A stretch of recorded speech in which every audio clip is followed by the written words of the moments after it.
many scholars refer to like the prohibition of music. To cut a long story short, regarding the music, there are many books and researches and papers has been written on this, but subhanAllah, that one of the best books that has been written on this topic is by our dear friend Sheikh Abdullah Al-Judai, bless him, who is a local scholar in Leeds, bless him. So he wrote a very detailed book on music. Yes, and the summary, if you want, it's a very, he's mashallah into hadith and authentication of hadith and fiqh and usul and what have you. So he made a very comprehensive research, and he concluded that, if you want, I can read you the conclusion of his book. I think we have even summarized it in one of the blogs, but yeah, it's just a quick reminder. He concluded that it's probably 600 pages or even more worth translation, actually. Probably there are some translations to the summary or the conclusion of the book, which is easy to have. He concluded that the evidences on the prohibition of music are not authentic. Yes, after lengthy, I know some people will frown at me, but I'm telling you, when you read the book, you will change your mind. The evidences that prohibits music are weak. Even the strongest one is in Sahih al-Bukhari, and this very hadith in Sahih al-Bukhari is disconnected hadith. And even if we were to go with Ibn Hajar's commentary on the hadith, where he connected the hadith from different chain of transmitters and so on, the hadith is still unclear. So it's not a clear hadith on the prohibition. So in order to pronounce something haram, you need two things. Yeah. Number one, clarity of the meaning. Number two, authenticity of the source. So if we were to agree on the authenticity of the source, although we have some disagreement, but let's say for argument's sake, we agreed on this, we still have the second point, which is the clarity of the meaning. Ad-dalala, which we call in Arabic. So it has to, for the prohibition to happen, it has to be قطعي الدلالة قطعي الثبوت. قطعي الدلالة, clarity in the meaning, and authenticity of the source. So we don't have this. We don't have clarity. If we were to agree on the authenticity of the source, we don't have clarity. So accordingly, all the narrations, again, it's a comprehensive research he has done. All the narrations that prohibits music is not because of the music itself, because it was associated with some other things like alcohol, like acts of haram and stuff, not the music itself. Yeah. And I know some of you talks about strings, instruments, or like instruments which you blow in it, and across the board, there's no authentic narration that can stand strong to prohibit these instruments. Accordingly, the conclusion, as the Sheikh concluded, bless him, that music itself is not haram. If you were to use it in halal, it will be halal. If you were to use it in haram, it will be haram. Of course, having said this, it should not distract you from doing your obligations, doing your adhkar, your salah, and so on and so forth. And it should not be an addiction, like many people are addicted to music. Yeah. So the ruling on music, it's neutral. Yes, neutral. If it's been utilized in halal, will be halal, in haram will be haram. So there's no authentic opinion here about the prohibition, because it is prohibited in an authentic hadith, an authentic clear ayah or clear narration from Rasulullah sallallahu alaihi wasallam. Yeah. So that's, if you want, the conclusion. Drums and stuff like this as well, nothing wrong with this. That's it. So in brief, ومن الناس من يشتري لهو الحديث. So the ayah as well can be a direction to protect your time from being wasted. So use your time in good things.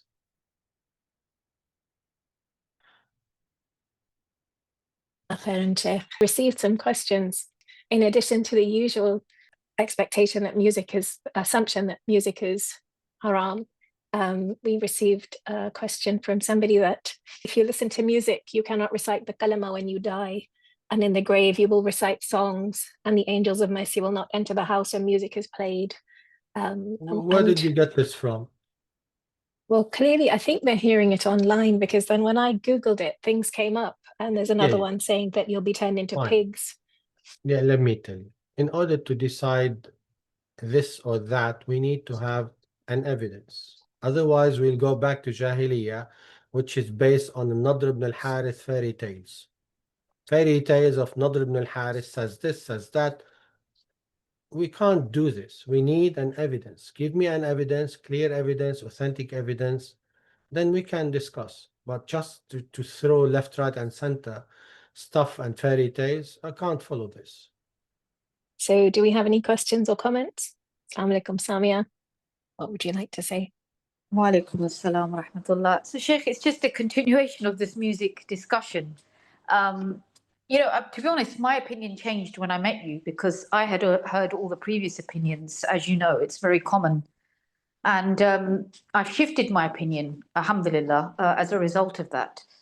But I'm still facing a lot of people in the community who have the opposing view. And they do quote that hadith. And you've mentioned very, mashallah, beautifully today. And I think that's something I can take forward now, because, you said the authenticity and the clarity are very important. So that hadith, could you just remind us of that hadith, Sheikh? The one that is quoted, the authentic hadith, which is repeatedly quoted, where people say that music is haram. It's a long discussion, Samia, very long discussion on the hadith and going through the terms of the hadith, 4 terms the Prophet used, sallallahu alaihi wasallam, and what does it mean each term, and the possibilities of other meanings, and the correlation between this and some actions. Long discussion, although the hadith is 2 lines or 1 line, but the discussion is so heavy and detailed.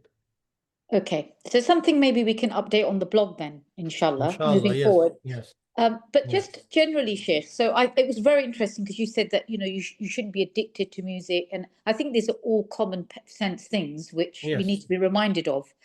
But some people, Sheikh, they do have addictive type personalities. So would we say then that sometimes it's better for some people not to listen to music, because they get drawn in, and to the level where they can't stop, and then they keep going to things. As anything, if you are addicted to go to the gym and then you miss your salah, it's the same. If you are addicted on going to cricket and you miss your salah, The same. Or you are addicted to go shopping. Yes. It's close to you guys. Yes. So again, as anything in addiction. So it's the correct use. So one has to monitor their own selves then, because it might be a case that some people do get very much into the whole music thing to the point where it overtakes, and actually repeated music with words. And I know you said it affects as well the behavior. Yeah. Because music can affect your behavior. It depends as well which kind of music you have. Heavy music, you have soft music, you have. So again, we need to see the consequences. If it's Yes. not good, then it's not good. And if Absolutely. it's every now and then, like for instance, the background music, like you see in the news, like sometimes background music and some nasheeds. Yes.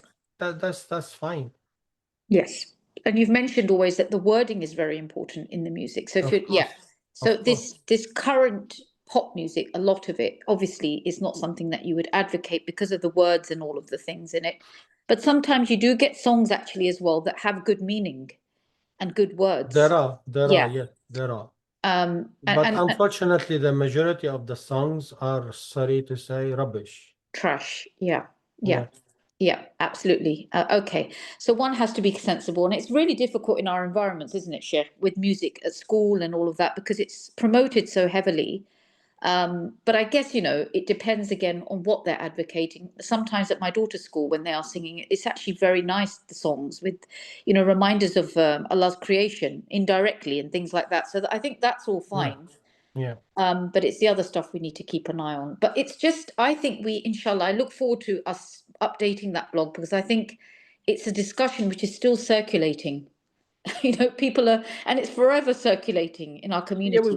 we cannot deny the fact that we have disagreement. But the problem is the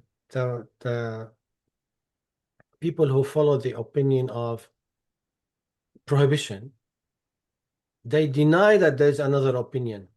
And they call you names and start giving you, frowns and stuff like this. To be honest, the discussion is very old discussion. It's not a new discussion.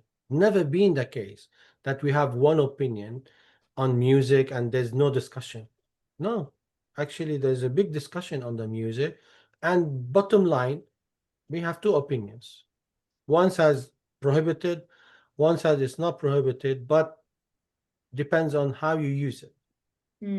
You can't bring the two opinions into one opinion. You can't. There is always two opinions on that, and this is the case. We can't deny the fact.